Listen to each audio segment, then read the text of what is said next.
Dua petinggi PT Sri Rejeki Isman Tbk atau PT Sritex akhirnya divonis bersalah oleh Hakim Tipikor Pengadilan Negeri Semarang. Majelis Hakim menjatuhkan pidana 14 tahun penjara untuk Iwan Setiawan Lukminto. Sementara adiknya Iwan Kurniawan Lukminto divonis penjara 12 tahun.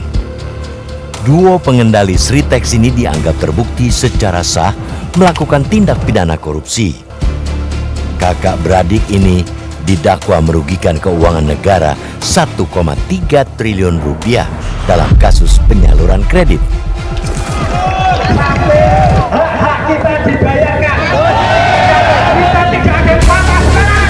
Meski Hakim Tipikor Semarang sudah mengetok palu vonis, namun hingga kini belum ada titik terang bagi 11.000 buruh ex Sritex dan para kreditur. Tidak ada kejelasan kapan hak-hak mereka akan dibayarkan.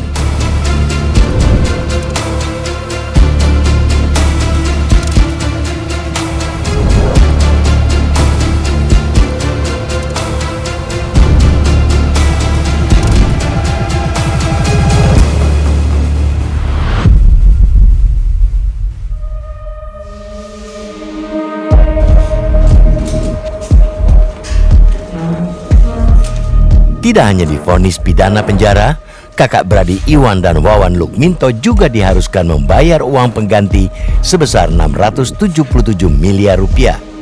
Namun dalam persidangan 6 Mei lalu, mereka langsung menyatakan banding atas putusan majelis hakim.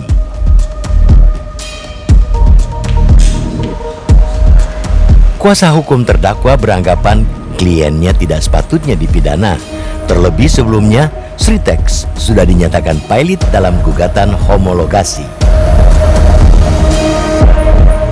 Jadi itu total salah, ya, bahwa sampai hari ini PKPU-nya sah, kepilitannya sah, dan asetnya sudah diberikan oleh perusahaan ini 420 bidang tanah.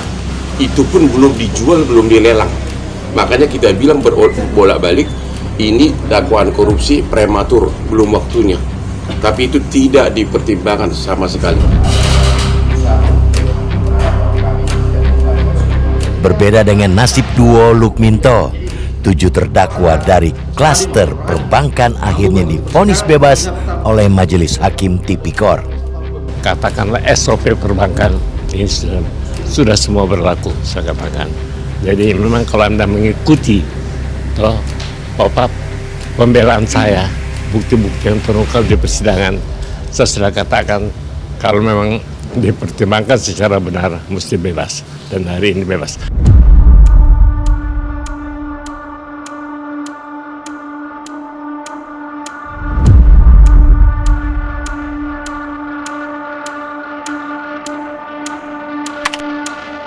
Dari total 8 terdakwa klaster bankir, hanya mantan Dirut Bank DKI Zainuddin Mapa yang divonis bersalah.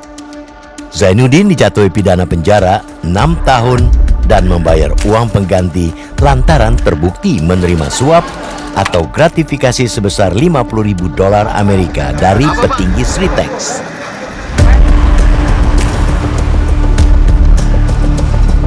PT Bitratex Industries merupakan perusahaan grup Sritex yang pertama kali melakukan PHK resmi sejumlah 1.000 karyawan. Perusahaan ini berhenti operasi sejak Januari 2025. Berikutnya menyusul PHK serempak PT Sritex, Prima Yuda, Mandiri Jaya, dan Sinar Pancajaya. Keempat perusahaan tersebut berada di bawah kepemilikan Sritex. Salah satu aset PT Sritex adalah PT Sinar Pancajaya yang berada di Semarang.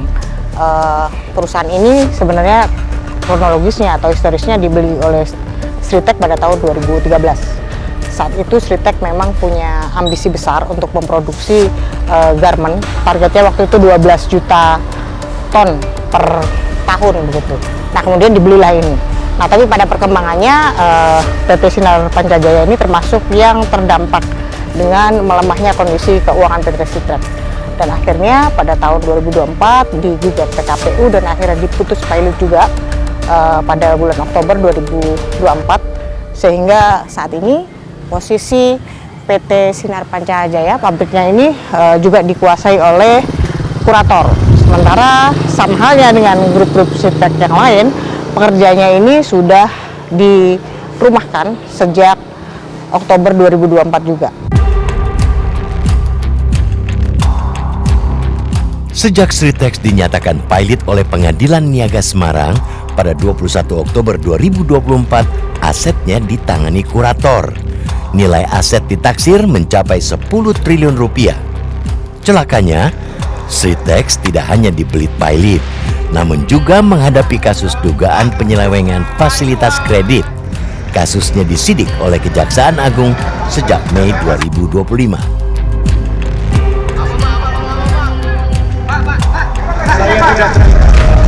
Maka sudah sidang saksinya. Ya, silakan di depan. Yang menarik dalam persidangan terdakwa duo Lukminto juga diungkap sepak terjang Sritex yang terus mengembangkan sayap bisnis. Sritex diduga getol membeli perusahaan dan aset baru setelah kredit cair. Sepanjang periode tahun 2020 hingga 2024, duo Lukminto membeli aset tanah 52 bidang, itu belum termasuk sederet hotel di beberapa kota. Fakta ini tidak ditampik oleh dua mantan direksi yang masih kerabat keluarga Lukminto. Selain di sebagai direktur umum, apa saksi juga terkait dengan Sritek ini memiliki kedudukan lain mungkin? Ada nggak? Tidak ada. Di PT Hadosan Indonesia? Ya, saya menjabat sebagai direktur di PT Hadosan. Nah, apa saksi mengetahui mengenai sebidang tanah di Desa Ngadirejo, SHM 01546, luas 2.390 meter persegi, tahu nggak? Saya tidak tahu. Atas nama Pak Iwan Kurniawan Lukminto. Saya tidak tahu. Tidak tahu. Tanah kosong, saya sebutkan saja ya. Tanah SHM 02043 dengan luas 1.435 di Desa Ngadirejo juga atas nama Pak Iwan Kurniawan Lukminto. Tidak tahu. Terus kemudian PT Lotus tahun perolehannya 2022. Mungkin nggak tahu, saya nggak ingat. Tapi Bapak tahu ada pembelian PT Lotus, Ada. pabrik pemintalannya, betul ya. Terus kemudian ada investasi di PT Rayon Utama Makmur, pembuatan pabrik rayon fiber. Pabrik dibangun tahun 2014, betul ya. Sekarang sudah jadi pabrik ini. Setahu saya nggak jalan, Pak. Setahu Bapak nggak jalan. Terus kemudian ada pembelian Hotel Baron Indah tahun 2021. Iya Pak.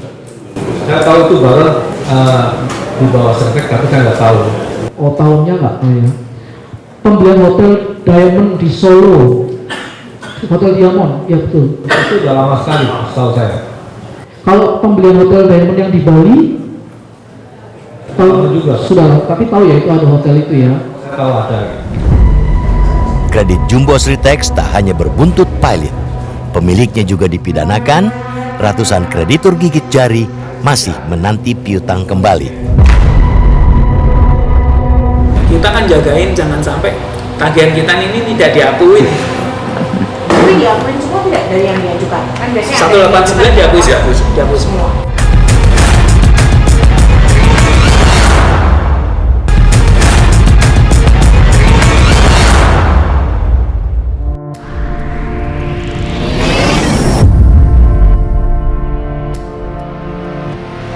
Berarti angka rupiahnya di situ ada ya? Oke. Pak Agung kesini dulu Pak Agung. Ini. Oke, siap. Inilah sosok Agung Dhani Nur Cahya, mantan General Manager Ekspor Impor PT Sritex, dihadirkan sebagai saksi dalam persidangan 24 Februari lalu. Dalam persidangan terungkap, daftar supplier yang dicantumkan dalam pencairan kredit modal kerja adalah anak usaha grup Sritex sendiri. Pada Bapak ini di surat ini. Bisa dijelaskan tuh siapa-siapa aja namanya sebelah itu? Senang Karisma, terus Rayon Utama, terus Multi Internasional Logistik. Multi Pramono, terus Multi Terminal Logistik.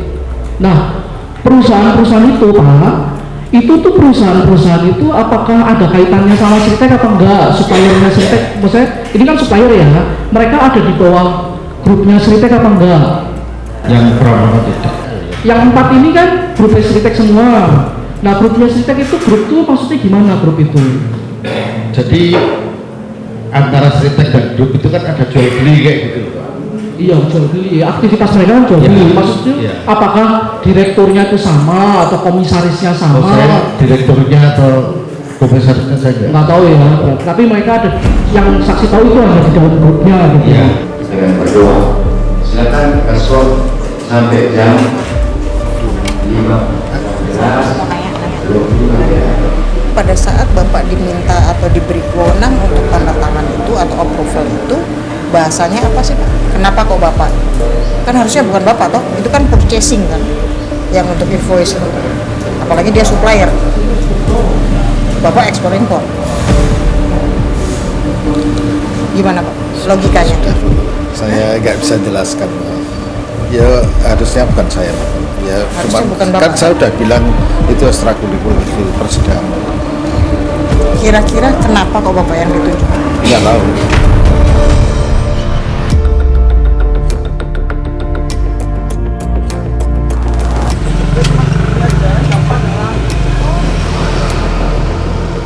Pabrik tekstil raksasa Sritex kini memang sudah tutup buku. Namun seluruh kewajiban utangnya belum ditunaikan. Sekalipun asetnya sudah mulai dilelang, namun hasilnya jauh panggang dari api. Hingga 26 Februari lalu, baru terjual 9 unit kendaraan senilai 1 miliar rupiah. Sementara hasil lelang stok material baru laku 3,9 miliar rupiah. Sementara kurator mencatat, daftar piutang tetap mencapai 29 triliun 880 miliar rupiah. Celakanya, tagihan terbesar justru berasal dari kreditur yang tidak memiliki jaminan kebendaan. Nilainya hingga 28,3 triliun rupiah.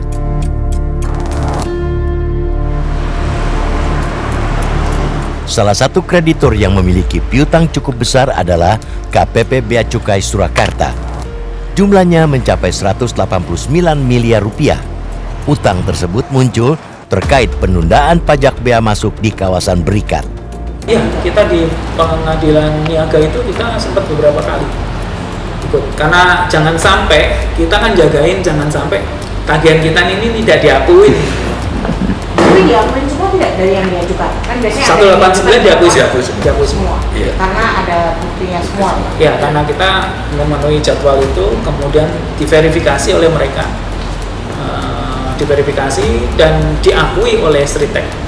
Sritek mengakui bahwa ya saya memang ada kewajiban sejumlah itu. Akhirnya kan kawasan Berikat ini dicabut. Karena kita tidak mau lagi terbebani dalam artian nanti nih barangnya hilang, oh Biojoki bisa disalahin nih. Padahal kan Biojoki nggak 24 jam di sana.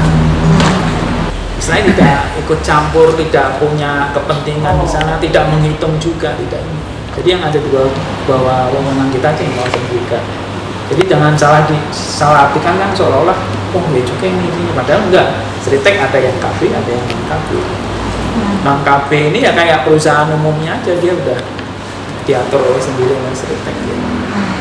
Dan itu dua-duanya non-KB dan KB sekarang ada di bawah penguasaan, ada di bawah pengawasan kurator.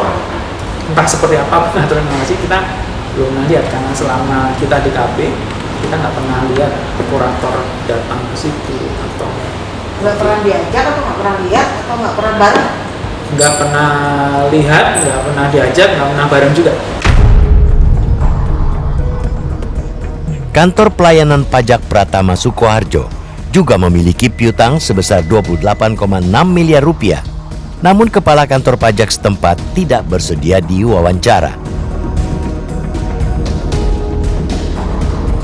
Ditemui realitas di Semarang, kuasa hukum kepailitan Bank Jateng mengaku optimistis piutang bisa terbayar. Jaminannya yang dimiliki oleh Bank Jateng itu jumlah jaminan yang dimiliki oleh Bank Jateng itu 503 miliar. Artinya kalau jaminan ini bisa dieksekusi oleh kurator dan dibayarkan ke kami, lunas Bank Jateng. Berupa apa itu Pak jaminan? Piutang dagang. Piutang dagang? Piutang dagang Sritek kepada perusahaan yang lain. Ada 7 perusahaan yang memiliki kewajiban kepada Sritek yang itu dijaminkan kepada Bank Jateng. Ini total piutang dagang Sritek kepada 7 perusahaan ini 503 miliar. Persoalannya, total aset yang disita oleh Kejaksaan Agung maupun yang dikuasai kurator nilainya tidak sebanding dengan utang jumbo Sritex. Aset sitaan tidak lebih dari 10 triliun rupiah dan terjual baru seujung kuku jari. Sementara total utangnya mencapai 29,8 triliun rupiah.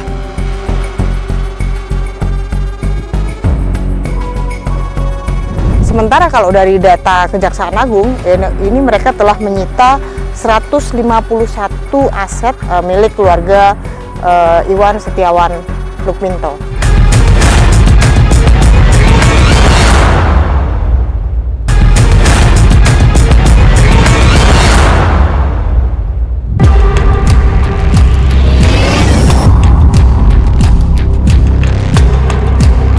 Kepedulian terhadap teman-teman yang lain yang dampak kredit macet Sritex terus bergulung bak efek bola salju. Tentunya tidak cukup hanya dengan tutup buku perusahaan, namun kerugian negara harus dipulihkan.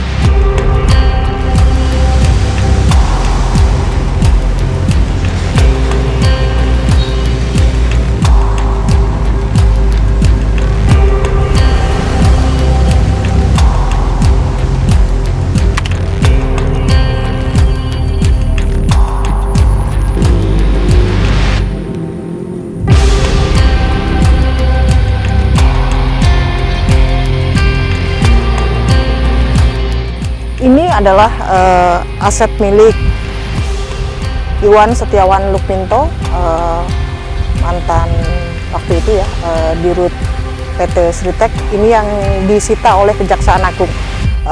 Ini disebutkan di sini ada 2 bidang tanah atas nama Iwan Setiawan Lukminto, 2 SHM, masing-masing luasnya 154 dan 595. Cuman di lokasi ini tidak terlihat batas-batasnya mana ya, tapi saya yakin sih sepertinya itu karena di sana ada seperti tembok pendek seperti ini, kemudian di sisi kiri, kanan kiri ini ada. Saya rasa sih seluas ini ya, bidang ini adalah punya yang disita oleh Kejaksaan Agung. Sementara ini di sisi kiri, sementara di sisi kanan saya ini juga ada plang keterangan begitu bahwa lokasi ini atau lahan bidang ini disita atau dikuasai oleh kurator terkait dengan kepailetan PT Sritek Group.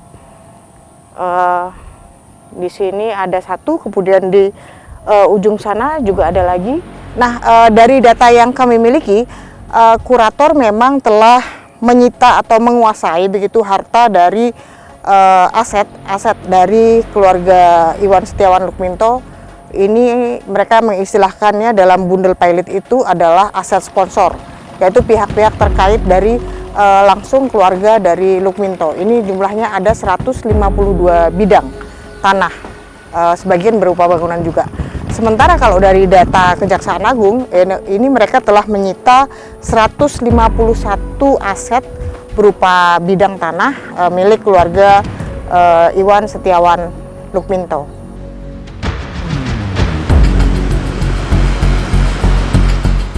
Di Jakarta, Kejaksaan juga menyegel Hotel Ayaka Suites pada Desember 2025. Hotel ini dimiliki oleh Iwan Kurniawan Lukminto.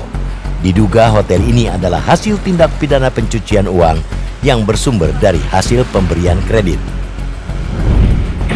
Sebelumnya, di Solo, penyidik Kejaksaan juga telah menyita uang tunai 2 miliar rupiah dari rumah Iwan Kurniawan pada Juni 2025. Kita untungnya sebenarnya, tapi kenapa kalau kita memberikan kreditnya tidak hati-hati? Pakar Hukum Universitas 11 Maret mendukung jerat pidana korupsi dan pencucian uang di balik kredit Sritex. Sekalipun Sritex sudah diputus pilot dengan kewajiban utang, pemulihan kerugian negara harus diutamakan. Di dalam sistem pidana kan yang dicari adalah keadilan yang material, ya kan? sedangkan di dalam perdata kan formil. Nah, kalau nanti perdata dulu, perdata nanti ada rekayasa di sana, nanti pidananya jadi kesulitan, ya kan. Makanya pidana dulu, benar material dulu, baru nanti di kepailitan. Dan ini dianut di beberapa negara, di Belanda dan di beberapa negara menganut demikian. Ketika ada kepailitan, ya ada kemudian ada unsur kejahatan dulu yang unsur pidananya dulu yang didahulukan. Nah, di beberapa kejadian debitur itu bisa menciptakan kreditur baru, ya kan, banyak kreditur, kemudian akhirnya ketika pembagian model pilot, kreditur ciptaan dia mendapat kreditur yang aslinya juga nanti kan pembagiannya pro rata, sehingga dapatnya akhirnya sedikit gitu kan. Itu seringkali di kepailitan kan demikian. Kalau itu logika perdata itu diutamakan. Makanya kebenaran material dulu, di pidananya dulu yang dan ini memang bukan sekedar politik hukum biasa, tapi asas di sistem hukum kan mengatakan tadi. Jadi hukum pidana itu didahulukan, dan ini juga dianut di dalam jurisprudensi putusan Mahkamah Agung.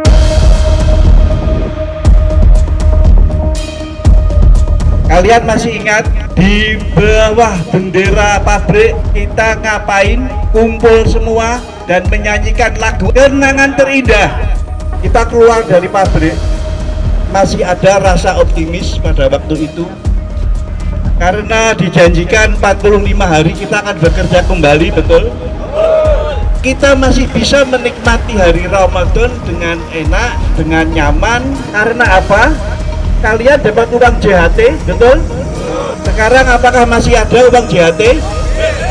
Habis? Sama. Kredit macet Sritex menyisakan kisah pahit bagi ribuan ex-karyawannya. Hingga kini, mereka masih menanti jalan terang pemenuhan hak-haknya. Jangan sampai aset-asetnya menguap begitu saja.